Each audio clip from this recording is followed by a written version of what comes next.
Hey everybody, Scout Crafty here again. Midweek Wednesday. Some of you might be getting very tired of me. This is three videos in a row for some of you if you watched that motor video yesterday. A couple things to talk about real quickly. First of all, over the weekend was opening day for Elephant Trunk Flea Market in Connecticut, and I attended. The problem was it was extremely cold and windy. So cold and windy, I froze my butt off. That's how cold it was. It was just incredibly cold. But it was, as always have a good time. Lots of fun there. I videotaped some because I wanted you to see some of the things I found interesting, and I only picked up two items, just two items. So what I want you to do now is relax, sit back, take a journey along with me. I had to dub out some of the sound because of the wind noise was just too loud. But sit back, relax, take a walk with me through Elephant Trunk Flea Market, and let me know, what do you think I picked up, or what would you have picked up in this beautiful day? It was just sunny and everything, but super cold. So I'm glad you're warm when you're watching this. Check it out.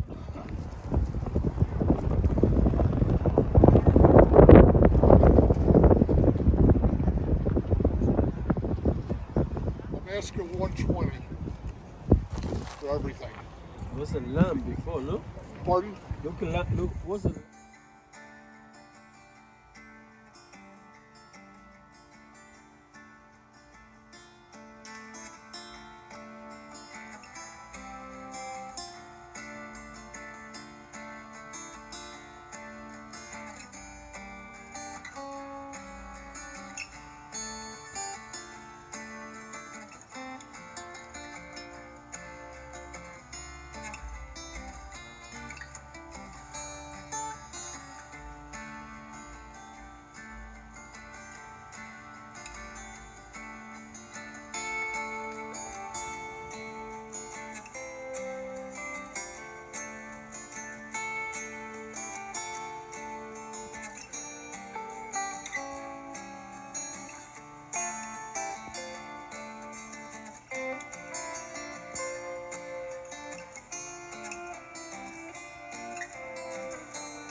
Good. How you doing? I was wondering if you'd be here. That was my buddy Phil and his lovely wife Pat. If you ever go to this elephant trunk, always look for Phil and tell him you know me. Look for his white van. Say hello. Phil is such a great guy. He always does great business here because when he buys something for $5, he sells it for $7. He don't try and make a killing. His prices are fantastic. His tools are all clean, and he's such a wonderful guy. So make sure you say hello to Phil when you go to Elephant Trunk.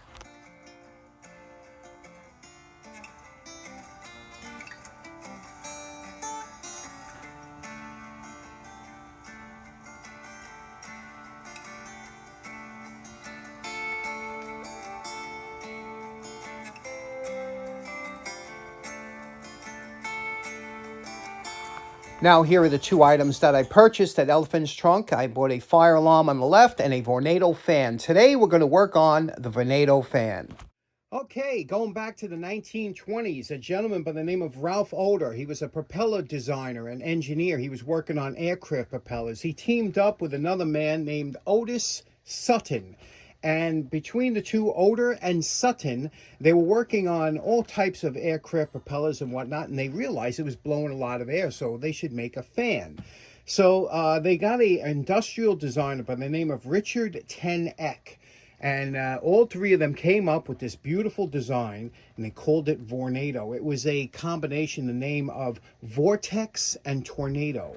And the fans revolutionized. In 1945, they came out with their iconic Vornado fan, and everybody loved it. The look of the streamline, it just was a beautiful fan. It worked really well, and they were often running on their new company. They made a lot of money. This is a different type of fan. When they started to make the fans, they also called this is a heater fan. One of the, you don't see too many of these around, a vortex heater fan. And again, the company was in business more or less. And what happened was Oder died in 1989, but the company had since been taken over by a few different people. 1989, 2 years later, the new people that own the company, Vornado, is still in business now, but they're slightly different. You know, the fans, they're trying to keep the iconic fans in production, but they also have other fans or whatever that they make. So what do you think? What do you say we plug it in, see if it works, and then we'll clean it up if it does. It's just a beauty. It's, Art Deco, and you can't beat these fans. So let's plug it in, see if it works. First thing you always have to do is always inspect the item to make sure. Look at that, huh? Look at that. Can you see that? Vornado heater fan. There's the model number, H913-1, the serial number, and there we go. The OA Sutton Corporation, and everything looks beautiful. There's no rust on the fan. It just really is a beautiful example of this. I'm thinking it works. You got to look at the cord to see if this is an old fabric cord. You always got to inspect them to make sure. And this thing is, you couldn't get a better cord than this. This is beautiful. So let's plug it in. It has a switch here. It has off, fan position, and heat. Okay, so we'll plug it in, see what happens. Okay, we have it plugged in to the kilowatt, because this way we can always check what it's going to draw. So first thing we're going to do is we're going to turn on to fan. And here we go. You can see it's, let's take okay, we got 17 watts it's using here to get this fan started. Now, because these fans a lot of times were used low power, so a lot of times they took a while to get going, to get moving. And once they did get moving, again, it hasn't been oiled, so we're just seeing if the thing works. We'll get it up to speed, and then we'll check, right? It's using right now about a 0.5 amp. So these were very efficient. Again, we're at 17 watts. Okay, now we're going to hit the heat and see what happens. This is the part where you have to be careful. Okay, move this over to heat. Okay, now we're up to 1300 watts. I could feel the heat right away. 1300. I could smell it. You could see the coils heating up. 1320 watts. Boy, it smells like the 1940s. I could smell the heat. I could see the heating up. It's blowing nice warm air. So there we go. It works. So let's shut it off. And to shut it off, the first thing we'll do, put it back on fan. Let the coils cool down. It's always a good idea. Back to 17 watts. And once it cools off, then we'll take it apart, clean it up, lubricate it, and there we go.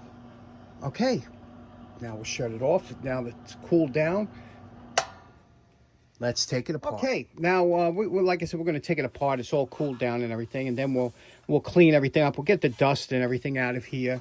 That is usually what you smell when the heater kicks on. You smell the dust. We'll check the nichrome wire, make sure everything's good.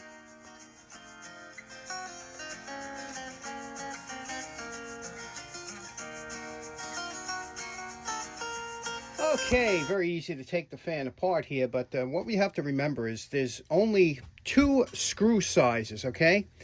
Every other screw is this size, and this one here is the only smaller screw, and that's for this base back here. So always remember, always check your screw sizes when you're putting it back. That's as far as we're going to take it apart. We're not going to go nuts here, but you can see here is your heater wire that's strapped around the outside here, which is fine. It just has to be no breaks or anything. But see, this is a common problem with all fans. They get dusty. So in order to clean this out, and there's probably over here, there's probably the bearing here because you can see that spin. That's probably where you have to lubricate it. So in order to clean that out, what I like to do is to take a fine brush. Okay, and I have a couple different brushes I use here for cleaning.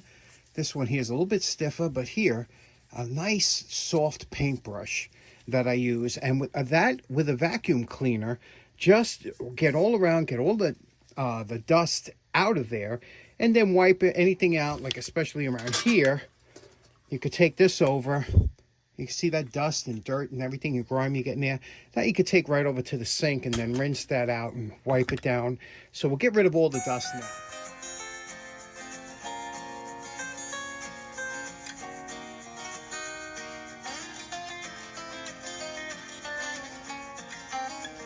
Now using a Bondis, I always love Bondis, 3/32 hex key, we're going to there's 1 screw that holds the fan blade on here, just a couple turns here.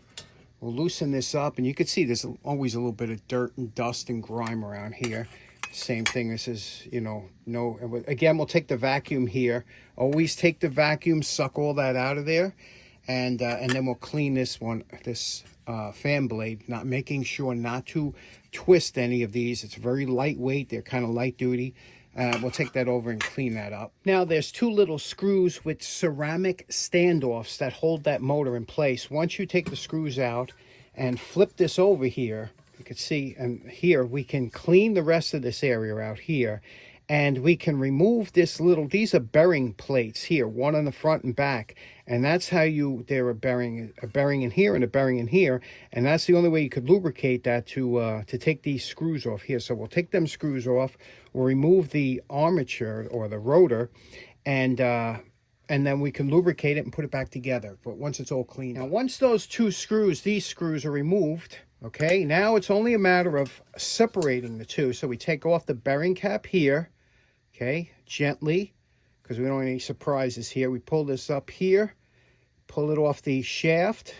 Got to rotate it a little bit, I see. Come on, there we go. There's the bearing cap on top. Then, you can see here, this whole armature, the whole rotor will pull out. You can see that kind of condition that's in. Make sure there's a little washer here. You don't want to lose any thrust washers like you have on that one. So we're going to put that over here like this. And then we have the bottom one will fall right off like this. So that's the only thing that's holding, you can see there, it's the only thing that's holding that rotor in there. Okay, now what you have to do is we'll clean this, we'll lubricate it with a little Zoom oil that's, and you can see it's made in Canada. We'll clean this, we'll lubricate it, and clean the air, and that's it. That's all the maintenance that you need to do on these. Here, everything is cleaned up and lubricated. Like I said, just a drop or two on those bearings. You can see how nice and easy they spin, and now we're ready to put it back in. Now, while everything's apart, we're going to use some vintage polishing compound, DuPont number 7, and that works so well. And all you do is just wipe it down here, you'll see a little bit of the dirt coming off out of the paint. You'll see even a slight amount of the paint coming off of it if you rub too hard, but just buff it out. And then when you wipe it down with a clean cloth and buff it out, you'll see that paint come to a beautiful shine, and that's all you need to do with the outside paint. You could see here, look how lovely that looks, just with polishing compound. We'll wax it later. As for the inside now, we just take a damp rag and we're wiping all the porcelain insulators and the nichrome wire very lightly, and also around the inside, just a damp rag. And now we'll put everything back together. And we're calling this project done. Again, this was just a clean and service, but look how nice this looks, huh? We didn't do anything over the top. We just lubricated, cleaned everything. You can see how easy now the fan blades spin now that it's lubricated. Let's plug it in and see how it works compared to before. Okay, let's watch how much faster this starts to spin when we turn the fan on. You can see how quickly that gets up to speed now that it's properly lubricated. And that's about the normal RPMs. They don't want it too fast because that'll cool off the coils. Let's put it on heat. Okay, we have it on heat now. I could feel the heat warming up immediately. No more smell, no more of that old dust smell because we cleaned off all the coils and whatnot. So I'll kill the lights in a second to hopefully give it more, to be able to see those coils lighting up here. Here we go. Let me see if we can't cut this one out. Now, do you see those coils lighting up? We'll get them, let them go for a while and make sure that they light up. I'll be back. Okay, that's about as warm as it gets. You know, it's a nice warm heat. It's not overly hot. Again, 1300 watts. You're not going to get super hot, but what a nice fan this is, huh? Just a beautiful Vornado vintage heater fan you don't usually see too often. Okay, so in closing, there we have our Vornado heater fan in the can. I hope you enjoyed it, and we'll see you again on Friday. Take care now. Bye-bye.